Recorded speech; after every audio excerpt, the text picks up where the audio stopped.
Have you ever gotten that feedback on a paper? You know the one. Be more objective, or take out the I. It's like one of the biggest hurdles in academic writing. So in this explainer, we're going to break down exactly what that means, and more importantly, how you can totally master it. Let's jump in. So here's our game plan. First, we'll talk about the why, that big shift in writing when you get to the university level. Then we're getting super practical with the how, and I've got 3 powerful strategies you can literally start using today. We'll also look at a few common traps to sidestep, and then we'll wrap it all up by showing you how this isn't just about following some stuffy rule, it's about making your ideas way more powerful. All right, so you've made it to university. You think you've got this whole writing thing down, and then bam! It feels like the rules have completely changed. Let's get into that shift because it's a pretty big deal. Does this look familiar? Yeah, you're definitely not alone. For years, we're basically taught to pour our voice, our feelings, our opinions into our writing. But in the academic world, the focus is totally different. It's not about what you think, it's all about what the evidence shows. So what's the big obsession with getting rid of I? It's not that your opinion doesn't matter, not at all. It's about shifting the entire foundation of your argument, moving it from just a personal belief to something that feels like a verifiable, evidence-based truth. Just look at the difference in authority here.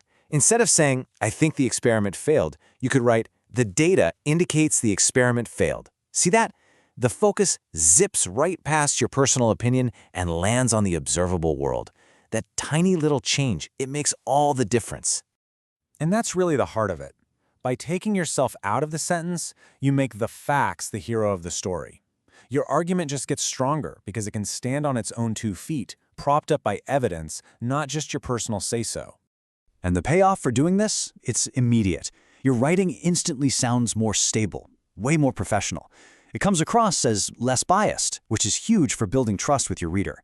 You're basically leveling up your argument from just a thought you had into a real, professional analysis. Okay, so that's the why. Now for the fun part, the how. Let's get you set up with a practical toolkit you can use to make this happen in your own writing. Okay, time to get our hands dirty. I'm going to walk you through 3 simple but honestly incredibly effective strategies that you can apply to your very next assignment.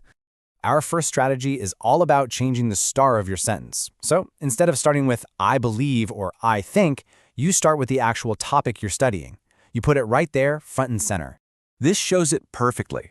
I believe that technology improves learning becomes technology appears to improve learning. See what happened there? The focus just jumped from you to the technology itself. You could even take it one step further and say something like, research suggests that technology improves learning, which adds even more weight. All right, strategy number 2. This is a classic academic move. You'll see it everywhere. Using words like it or there to kick off a sentence just instantly creates this neutral, objective tone. See how that works? I noticed is personal, but it was observed, well, that sounds like a formal finding, doesn't it?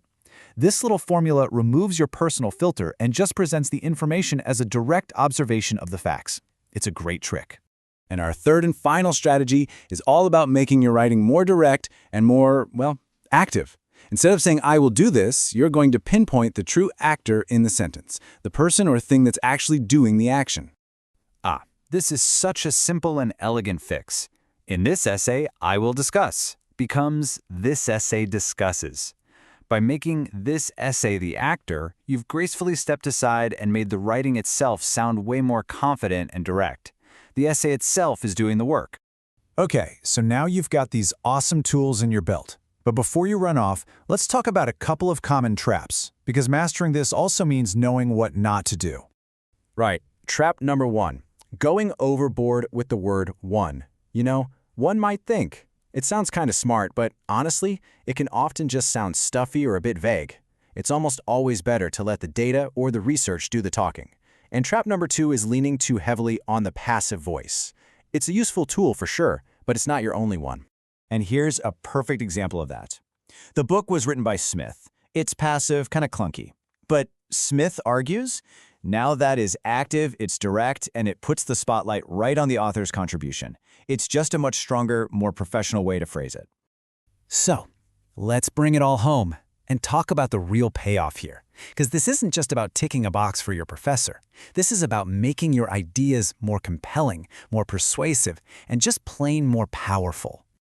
This, right here, is the ultimate transformation.